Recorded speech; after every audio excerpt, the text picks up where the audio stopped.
Welcome to the first Unity for Humanity Summit. My name is Amy Zimmerman.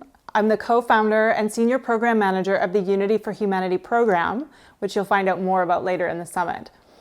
I'm here to guide you over the next 2 days through the content, how to interact with each other, and what not to miss. We have content creators, speakers, and attendees from all over the globe across many different industries joining us over the next 2 days. There are different ways that you can interact with each other and the content and the creators. We have our Changemaker Showcase where you can find out more what's being built with Unity. We have our live Q&A for a few sessions across the next 2 days. We have our conversations with creators and our expert bar where you can sign up and ask questions to our content experts. And there's ways that you can interact with each other. So check out the community page to find out more about the networking opportunities during the summit. We have pillar talks that will punctuate the next 2 days with a focus on inclusive storytelling. And if you have any questions, you can go to the FAQ or the chat bot at the bottom of your screen. But let's kick off day one. It is my great pleasure to introduce you to our VP of Social Impact, Jessica Lindell, and a very special keynote speaker.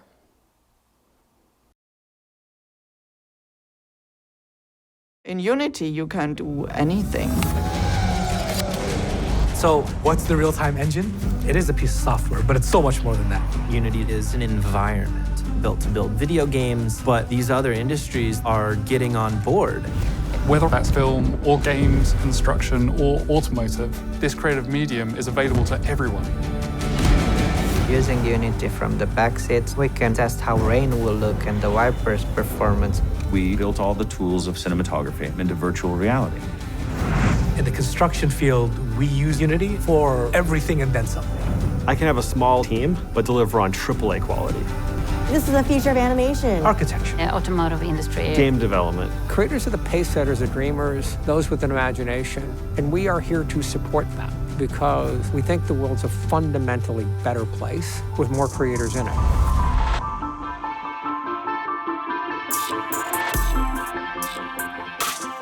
Good morning, good afternoon, or good evening. Depending on where you are in the world, I am thrilled to welcome you to the first ever Unity for Humanity Summit.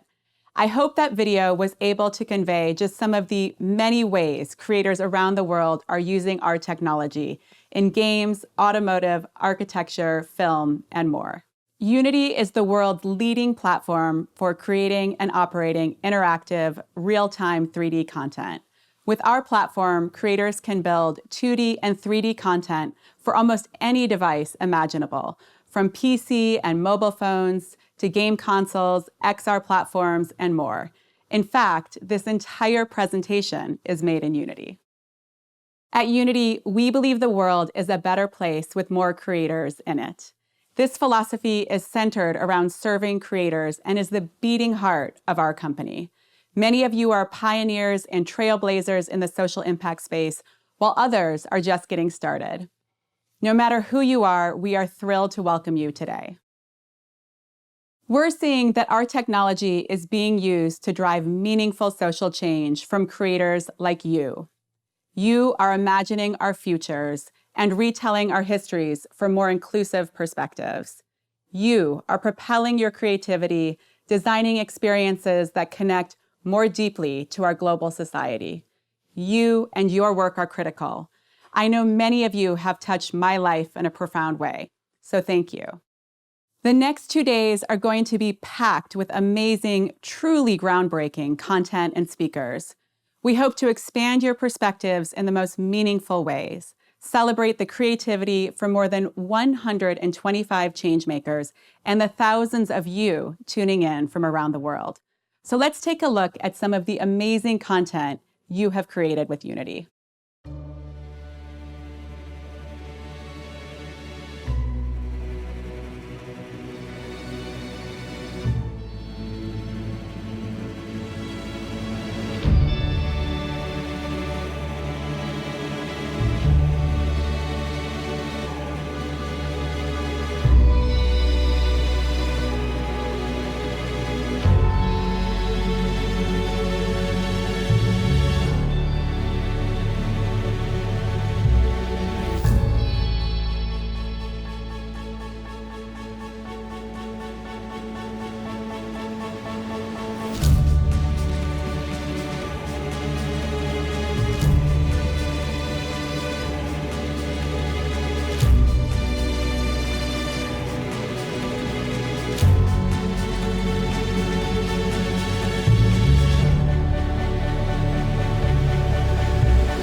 We have always been rooted in helping creators to realize their potential and follow their dreams.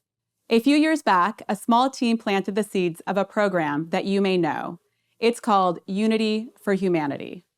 Originally a $25,000 program, it was started by a small group of employees who noticed that creators around the globe were using our technology to build experiences that had a positive or meaningful impact on society and the planet. Those employees saw a spark that they wanted to keep alive, and that continues in the work they do today. We see the spark in Drop in the Ocean, a virtual reality experience that transports you into the depths of the ocean to better understand the serious implications that microplastics have on the environment. It was co-created by Philippe Cousteau, inspired by the legacy of his grandfather, Jacques Cousteau. Or New Story, a housing nonprofit that builds 3D printed homes for homeless families in Mexico. New Story is using Unity to show communities and families their new homes in virtual reality for the first time. And Terminal 3, an interactive augmented reality documentary exploring contemporary Muslim identities in the United States through the lens of an airport interrogation. Those are just 3 examples from thousands of creators driving social change.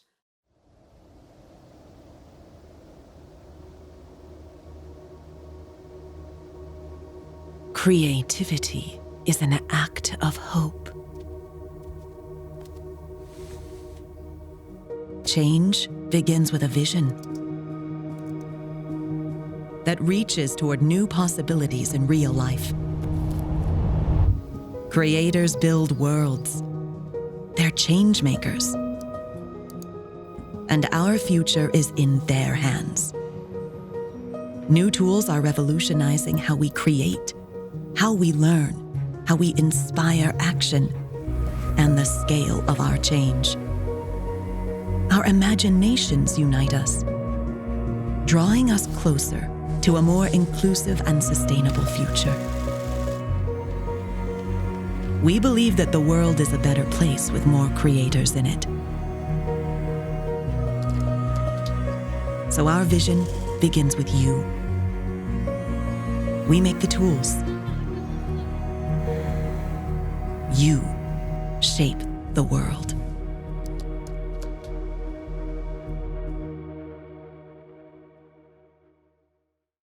I'm proud to announce today a brand new division of the Unity business that will help creators achieve more, Unity Social Impact. It is a program allowing us to be laser focused on you, empowering global creators of all backgrounds to foster a more inclusive and sustainable world. Unity Social Impact is made up of 3 pillars. As the program grows, we plan to build out specific initiatives within each of these focus areas over time. And we have already made strides in each pillar, most notably in the first, education and economic opportunity. Over the last few years, Unity has contributed our products, technology, and expertise to more than 300,000 students and teachers every year. When COVID-19 began, we quickly released live courses to help people start to learn coding at home. When back to school season arrived, we continued to release resources for educators and students to help them navigate this transition. No matter where you come from, you deserve the opportunity to work with technology to help achieve your dreams. This is why Unity partners with nonprofits and governments around the world to encourage inclusive economic growth for individuals and communities. I'm proud to announce that we are continuing the vision of providing economic opportunities by launching Unity Learning Pathways available in November, which will provide anyone interested in a career within the real-time ecosystem with the free resources they need to find a job within this industry.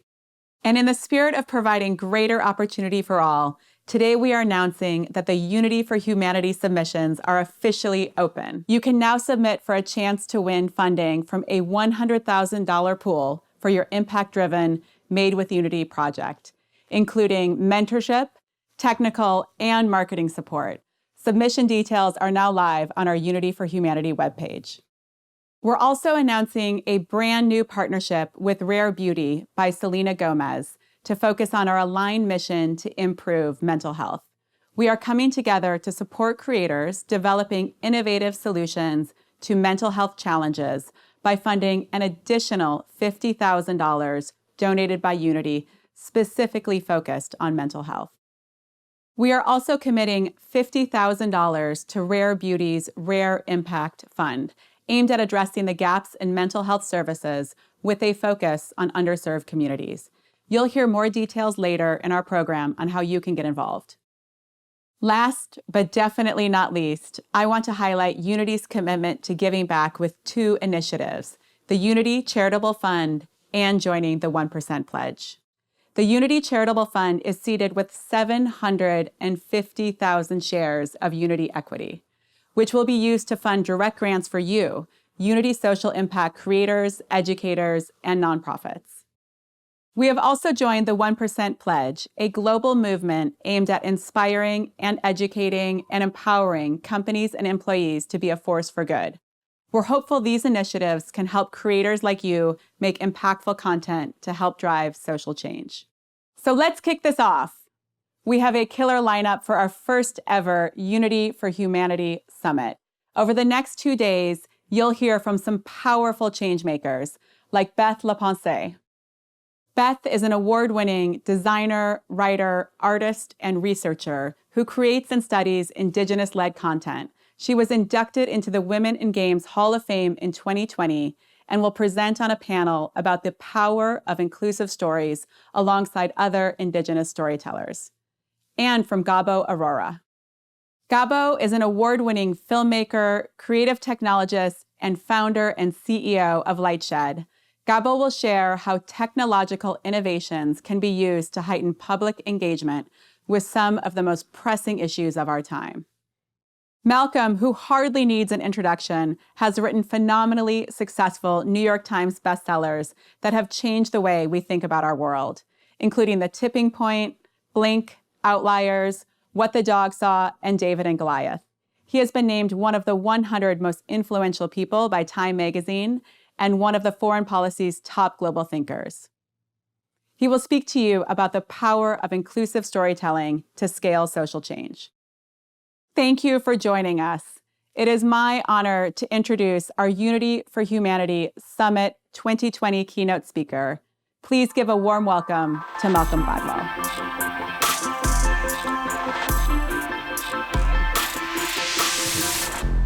Hello, everyone. My name is Malcolm Gladwell. It's a pleasure to have been asked to speak to you all today. It's a shame we can't do this in person, but I'm hopeful we can sometime soon. For the moment, Zoom will have to do. It occurs to me, by the way, that in the history of human language, I'm not sure any word has gone faster from noun to verb than Zoom, which is quite an extraordinary linguistic event, though I will be very happy to see the end of Zoom, I suspect. So I had a talk all planned out today about the importance of inclusive storytelling, which I thought would be really relevant to what all of you are thinking and talking about at this conference. But then something happened last week which really affected me. And so I threw out my talk and I started over. And what happened last week was that a man named Chester Wenger died at the age of 102. And he was a really remarkable man. So I wanted to give a talk today in his honor and in his memory, because I think his life, particularly one of his last acts, is a beautiful example of what we're all here to think and talk about. So who was Chester Wenger? Chester Wenger was a pastor in the Mennonite church. And I don't know how much you know about Mennonites, but I happen to know a lot because I grew up in a Mennonite community in southwestern Ontario. And the Mennonites are a very small Protestant denomination. They're much like the Amish. They're pacifists. They are very committed to doing reconciliation and mission work around the world, trying to end conflict. They have a very strong sense of community. One of my childhood memories is of my father going to a barn raising down the road. A local Mennonite farmer had seen his barn burn down. And so all of his neighbors gathered the next weekend, and 200 of them, and put up a new barn for their neighbor for free in one day. And it was something that everyone would pitch in and help out. That's very Mennonite. And the third thing about Mennonites is they're quite socially conservative. So, for example, many Mennonites continue to live as if the 20th century never happened. They don't use electricity or cars. They drive horses and buggies and dress in black. And even modern Mennonites tend to be quite socially conservative. In fact, there are many Mennonite churches that still, or at least until very recently, did not allow women to preach from the pulpit. So they still had many ideas from an earlier era. So this is the world that Chester Wenger belongs to. And he's born in 1918 into a strong Mennonite family. He becomes a pastor. He spends about 20 years of his life in the 40s and 50s working in Ethiopia, doing mission work, which is very common in the Mennonite world, building a large church there. Comes back to Lancaster, Pennsylvania, settles and starts a family. He has 8 kids, becomes a pastor in a local church, lives in a little house just off the turnpike outside of Lancaster, a tiny house where he somehow raised 8 children, which I've been to that house and I still don't know how that was possible. And his family, his kids grow up to be very successful. One's a university president, one's a physician, one runs a successful chain of restaurants. And just so you have the visual, I met Chester when he was 98 years old, and he looked like Kirk Douglas, young Kirk Douglas. When he was 98, he looked like he was 60, full head of hair, tall and rangy like a linebacker, a grip that would, destroy your hand, just a really remarkable specimen of a human being. Anyway, one of Chester's youngest children is his son. His name's Philip. And when Philip was a teenager in the 1970s, he comes to his father, to Chester, and he says, "Dad, I think I'm gay. I'm attracted to other men." And remember, Chester comes from this incredibly conservative community. He knows intellectually what homosexuality is, but he's never met anyone who's gay. He has no experience with anyone who's gay. He doesn't really understand it as a kind of concept. And so he says to his son, "Well, maybe you'll grow out of it, right? Come back to me later when you're older and we'll talk about it." So a couple years pass and Phil comes back to Chester and says, as he's about to go off to college, he says, "Dad, I didn't grow out of it. I really am attracted to other men." And Chester says to him, "Well, I don't understand homosexuality. I don't really understand what it means to be attracted to another man, but you're my son. I love you and I accept you as you are." Now, this is the mid-70s. For a man who's a pastor in a very conservative religious denomination, it's kind of a remarkable thing to have said to your son. But that's Chester Wenger. But his church, the local Mennonite church, doesn't feel the same way. And when they hear that Phil has a job working for his local church, and when they hear that he's gay, they fire him. And then the next week at Sunday morning services, the pastor stands up and says to the congregation, "Phil Wenger has declared himself gay and he can no longer be part of our community." And they excommunicate him from the church. And this breaks Chester's heart. Quite literally. He's a man who has devoted his life to his church. He loves his church like nothing else. And he also loves his son with his whole heart. And now his church has turned against his son. And he grieves and spends the next 40 years grieving about his son and his church. So Phil leaves the church and goes off and starts a very successful business and meets a man that he loves and settles down and joins another church. And all the while, Chester has this pain in his heart from what his own community did to rend his family apart.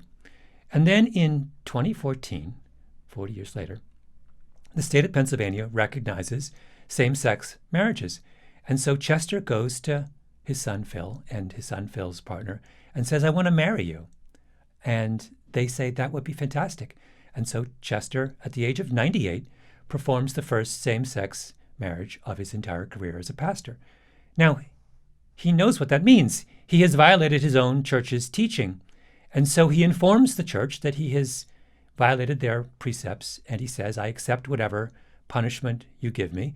And so the church strips him of his role as a pastor. After 70 years as a pastor in a Mennonite church, he is forced to step down and leave the only profession he's ever known. And in response, Chester Wenger posts a letter on Facebook.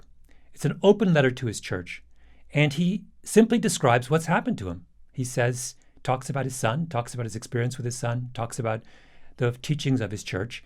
And he makes at the end of this letter an appeal to his church to reconsider their position towards gay people. And he says, and I'm going to quote to you from the letter, when my wife and I read the Bible with today's fractured and anxious church in mind, we ask, what is Jesus calling us to do with those sons and daughters who are among the most despised people in the world, in all races and communities?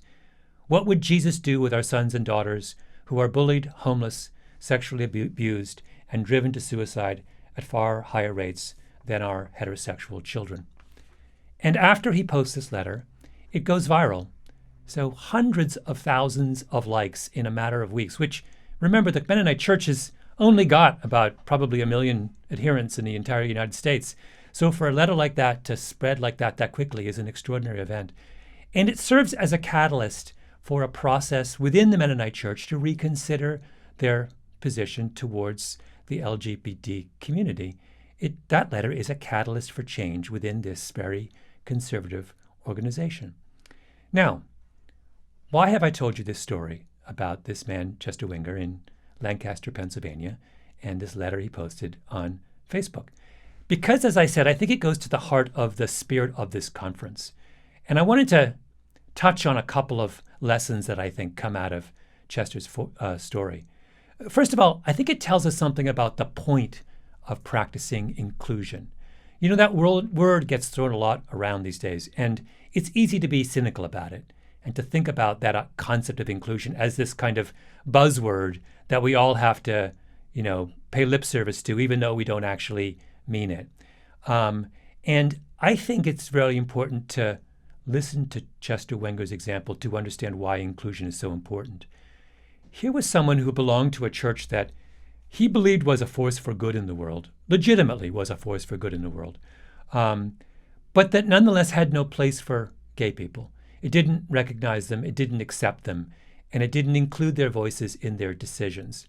And what was the consequence of not including people from the gay community in their decisions? The consequence was the church contradicted its own teaching, right? The Mennonite Church is a church whose foundational teaching is that their role in the world is to express God's love. They work tirelessly around the world to end conflict, to bring people together, to bring the love of Jesus into play in the everyday world. And yet, because they had turned their backs on gay people, they were guilty of the very sin they were trying to fight against. Let me read you something else from Chester's letter. He says, I know persons will accuse me for my transgression, but my act of love was done on behalf of the church I love, and my conscience is clear. I felt that my act of love in signing a marriage license for our son and his companion was in line with the actions of Peter and Paul, who led the Church of Christ to welcome the uncircumcised into the fellowship of the family of God.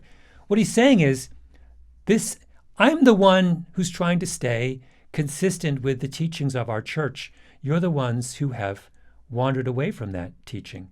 And I think the point there is that we don't practice inclusion because it makes us look good or because it's the word of the day. We practice it because if we don't include everyone in our communities, we start to make mistakes and decisions that go against our own interests. We're blinded to our true motivations and role in the world. This is a weird tangent, but I've always been fascinated by the story of the telephone, which, trust me, this fits in with what I'm talking about. The first telephone exchange is set up in 1878, and the great challenge of the industry is to convince consumers to adopt the telephone, right? And the weird thing about the invention of the telephone is that it takes forever to convince people to actually buy telephones and use it, right? Now, why is it? Why did it take that long? Well, if you go back and you look at the way the telephone industry was talking about the telephone in the early years, you realize that they were talking about it. They were insisting that what the telephone was that it was an instrument of business. It was for efficient communication of urgent information. It was for one business to consult with another business, for someone to call in an order, for someone to check to see whether their package was ready. That's what they thought of it. And so they went out of their way to discourage what they called trivial uses of the telephone. They didn't want people chatting on the telephone, catching up with loved ones, gossiping, reaching out.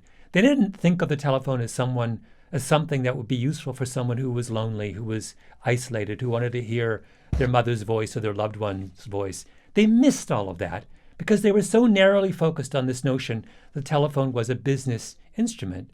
And as a result, it takes until the 1920s, 40 years after the first telephone exchange was installed in America, 40 years for the public to really embrace the telephone as something that everyone needed in their home. Now, why did the inventors of the telephone so completely misunderstand what the nature of this new technology was? Because they were a bunch of middle-aged white men who came from the telegraph industry. And in their world, in their narrow little world, the telephone was just another form of the telegraph, right? What was the telegraph? You sent a telegram, you sent a short message, it was really expensive to send, and you used it to communicate urgent information. No one gossiped by telegram.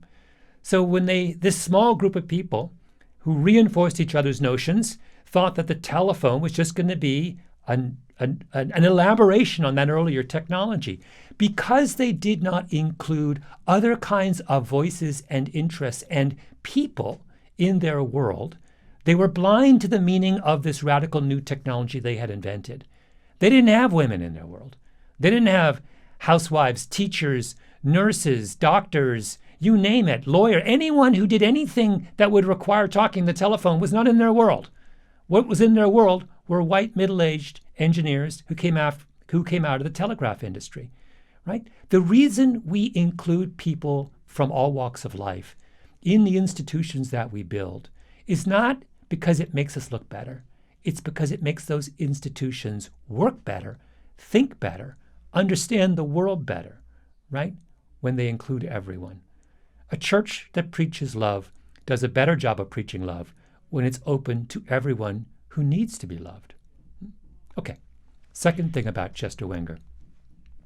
He doesn't go to the leaders of his church with some 40-slide PowerPoint presentation about how they need to open up to the LGBT community, right? He doesn't file a lawsuit. He doesn't write some long, learned paper combing through Scripture, pointing out all the ways in which their position is theologically consistent. What he does is he tells a story, right? His letter on Facebook is a story, if you read it. It's a story about a man who loves his church and who loves his son and has been forced wrongly to choose between the two, right? It could be a movie, what happened to Chester Wenger. It has characters, conflict, plot, resolution. It's like Romeo and Juliet, right? What is Romeo and Juliet? It's two people, it's love that's been forced asunder by uncaring institutions, right? It's a version of a classic narrative. And that's the reason why that story went viral.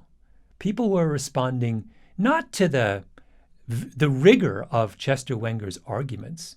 They were responding to the emotional power of the story, that this man at 98 years of age gave up his entire life, his identity, his role in a community that he had been serving happily for 70 years so that he could marry his own son, right? That's an incredibly powerful thing, right? Stories have power where arguments do not. And that is something Chester Wenger intuitively understood. And when you look at other examples of people who have made a big difference in the world, who've managed to change minds in impossible situations, you will see that they did not make arguments. They told stories. I mean, think about the most famous act in the civil rights movement, which was the story that kicked it all off, the incident that kicked it all off, was Rosa Parks in Montgomery, Alabama, right? A young black woman who's riding on a segregated bus and is asked to give her seat up and says, no, I won't do it. And because of that act of defiance, that sets in motion the Montgomery bus boycott, that brings Martin Luther King to Montgomery, that galvanizes the civil rights movement, that leads to what happened in Birmingham and then to the Civil Rights Act. I could go on and on and on. The origin story of the modern American Civil Rights Act is Rosa Parks in December of 1955 on a bus in Montgomery, Alabama, right? Now, why did that story have such extraordinary repercussions, right? Why did that incident have such extraordinary repercussions? Because it's a story, right? It wasn't, lots of people had filed lawsuits before that about segregated buses. Lots of people have made arguments about segregated buses. But Rosa Parks told a story about a segregated bus, a story about a young, hardworking, dignified Black woman who sat down on a bus in a seat at the end of a hard day, and a white person got on, and the bus driver came back and looked at Rosa Parks and said, "You got to stand up. Give your seat up to the white woman." And she said, "I don't think I have to give up my seat to the white person." And the bus driver stopped the bus and called the police, and they arrested Rosa Parks and took her off to jail. And she suffered for her act of defiance. And in that story, right, suddenly there was a way for people who had been indifferent to the cause of civil rights to see its rampant injustice. Right? They'd thought about the rights of white people and white privilege in the South as being a kind of birthright. But all of a sudden, that powerful story about a young woman who's hard at work and who doesn't want to get up at the end of a long day, that suddenly changed the tone of all of those stories into one that was about people and about something that was capable of moving us. And did the civil rights movement understand it? Absolutely understood that. They chose Rosa Parks for that role precisely because they understood that someone like her could tell a powerful story that would help their cause. And that's what Chester Wenger understood as well. Third thing, maybe the most important thing. Chester Wenger decides to tell a story about inclusion. And where does he tell that story? He posts a letter on Facebook. Now, some of you are saying, well, of course he did, right? Where else would he post it? Well, Chester's 98. He was born in 1918. When I went to his house, I didn't see a television, right? It's not clear that Chester's even joined the 1950s. It's not obvious where Chester Wenger would post his letter. And he had lots of other alternatives, right? Mennonite Church has got newspapers and magazines. It's got theological journals. He had lots of places he could post it. He didn't post it at one of the traditional organs of the Mennonite Church. No, he decides to use a new platform outside of the church, an independent platform to tell his story. Right? Now, I think that's a really crucial lesson. I mean, think back to one of the most extraordinary elections of our lifetime, which is the election of Barack Obama in 2008. An unknown, obscure senator, barely known outside of Chicago, with no money or national standing, who was an African American, decides to run for president and wins. How does he do that? Right? Up until that point, no one had ever, in the modern age, had won the presidency of the United States without having access to all kinds of big money, rich people, corporations, major sources of income. Barack Obama had none of that. So how did he win? Well, he won because he moved the political process to a new platform. He moved it to the internet. He is the first candidate to take advantage of the extraordinary power of the internet, right? In 2008, he raised $656 million from small donations. In the history of presidential campaigns, no one has ever raised that much money from small donations. Just from one thing called Quick Donate, he raised $115 million from 1.5 million people. That is $76 on average per person. Right? That was unheard of, that you could make that much money from millions of small donations. Now, why is that so revolutionary? Because in every way, it changed the paradigm for reaching out to potential donors. It pulled in people who had never given before to political campaigns because they weren't rich enough. It pulled in people who had never given because they weren't from New York or California. They were in the middle of the country. They were hard to find.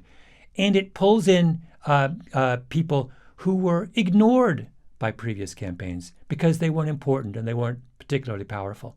By using the internet, by using a new radical platform, he gets around the existing platforms and all of their biases and all of their built-in weaknesses. New platforms are powerfully subversive things. They're disruptive. They allow us to break out of closed worlds, to reach people who otherwise couldn't be reached. They give us freedom. Freedom from the status quo, freedom from prejudice, freedom from the powerful, freedom from all the forces that would silence us. If Chester Wenger had tried to publish his letter in one of the big Mennonite newspapers, what would they have done? Would they have edited it down, sat on it, censored it? I mean, who knows? And if it had run in one of those newspapers, who would have heard it? Who would have read it? Just a narrow group of people within the church, not the broader world outside, whose voices were necessary to bring about change within the church. So I think you can see why I told you this story today and about why I thought it was relevant to what we're talking about at this conference, right? To all of you who are creators out there, I think it's important to at least ponder the lessons of Chester Wenger's subversive act, right? First of all, inclusion is not a buzzword. It is a necessity. When we reach out and include as many voices as we can, we see the world a lot more clearly, right? We don't sabotage our own position as the Mennonite Church was doing, right? We don't misunderstand the nature of our new idea as the telephone industry did at the turn of the century, right? Second, Chester Wenger told a story. He didn't make an argument. And stories have power where arguments do not, particularly when we're trying to change people's minds about some of the prejudices and beliefs that they hold most dear. And secondly, he used a new platform. And new platforms are disruptive and transgressive. They are subversive. They allow us to break out of the box and to say things and reach people who would otherwise be impossible to reach. So to all of you out there, I would say, remember Chester Wenger as you go back to your life and your work. A man who belonged to another time, probably had dial-up internet in his house, if he had it at all, who belonged to a community most of us have never heard of, but who in his love for his son embodied a lesson that I think we all can learn from, which is that when we tell stories on subversive platforms that open up our world, we can change our world. Thank you.